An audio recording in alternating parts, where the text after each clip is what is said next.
Covid vaccine വിവാദ റിപ്പോർട്ടുകൾ. അതുമായി ബന്ധപ്പെട്ട ചില കാര്യങ്ങളാണ് നാം ഇവിടെ ചർച്ച ചെയ്യുന്നത്. രക്തം കട്ട പിടിക്കുന്ന തരത്തിലുള്ള അപൂർവമായ പാർശ്വഫലങ്ങൾ ഉണ്ടാക്കുന്നുവെന്ന് ഫാർമസ്യൂട്ടിക്കൽ കമ്പനിയായ ആസ്ട്രസെനക്ക കോടതിയിൽ സമ്മതിച്ചതായുള്ള പത്രവാർത്തകൾ കോവിഡ് വാക്സിനെ സംബന്ധിച്ച് അനാവശ്യമായ ആശയക്കുഴപ്പം സൃഷ്ടിക്കാൻ ഇടവരുത്തിയിരിക്കുകയാണ്.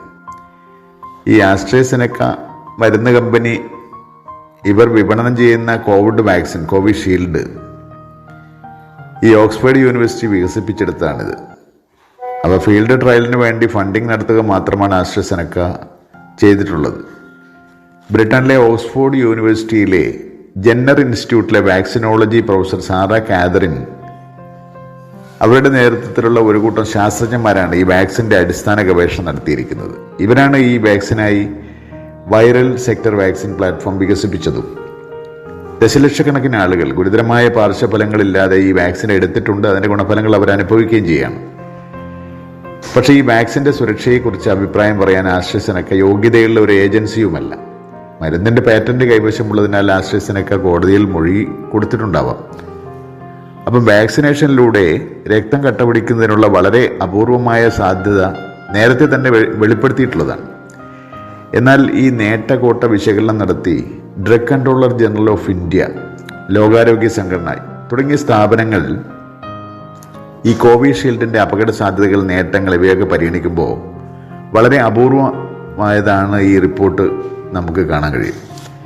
ഈ വാക്സിനുകൾ ഉൾപ്പെടെയുള്ള എല്ലാ മരുന്നുകളും അപൂർവമായ പാർശ്വഫലങ്ങൾ ഉണ്ടാക്കാം, അത് ഉറപ്പാണ്. മാത്രമല്ല ഈ കോവിഡാനന്തരാവസ്ഥ സിൻഡ്രോം, പോസ്റ്റ് കോവിഡ് സിൻഡ്രോം, ഇതിൻ്റെ ഭാഗമായി രക്തം കട്ടകൾ ഉണ്ടാകാം.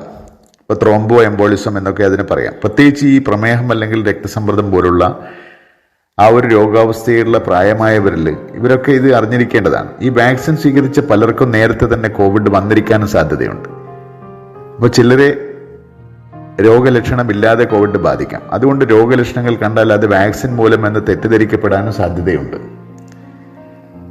നിർഭാഗ്യവശാൽ 1796 വസൂരിക്കുള്ള ഫലപ്രദമായ വാക്സിൻ അവതരിപ്പിച്ച എഡ്വേർഡ് ജെന്നർ, അദ്ദേഹത്തിൻ്റെ കാലം മുതൽ തന്നെ ഈ വാക്സിനുകൾ വഴി ദശലക്ഷക്കണക്കിന് ആളുകളുടെ ജീവൻ രക്ഷിക്കപ്പെട്ടിട്ടും ഈ ആൻറ്റി വാക്സേഴ്സ് എന്ന് അറിയപ്പെടുന്ന വാക്സിൻ വിരുദ്ധർ ഇപ്പോഴും സജീവമായി പ്രവർത്തിക്കുകയും ഇടയ്ക്കിടെ അടിസ്ഥാനരഹിതമായ ആരോപണങ്ങൾ ഉന്നയിച്ചുകൊണ്ട് വിവാദങ്ങൾ സൃഷ്ടിച്ച് ജനങ്ങളിൽ ആശയക്കുഴപ്പങ്ങൾ സൃഷ്ടിക്കുകയും ചെയ്തു വരികയാണ്.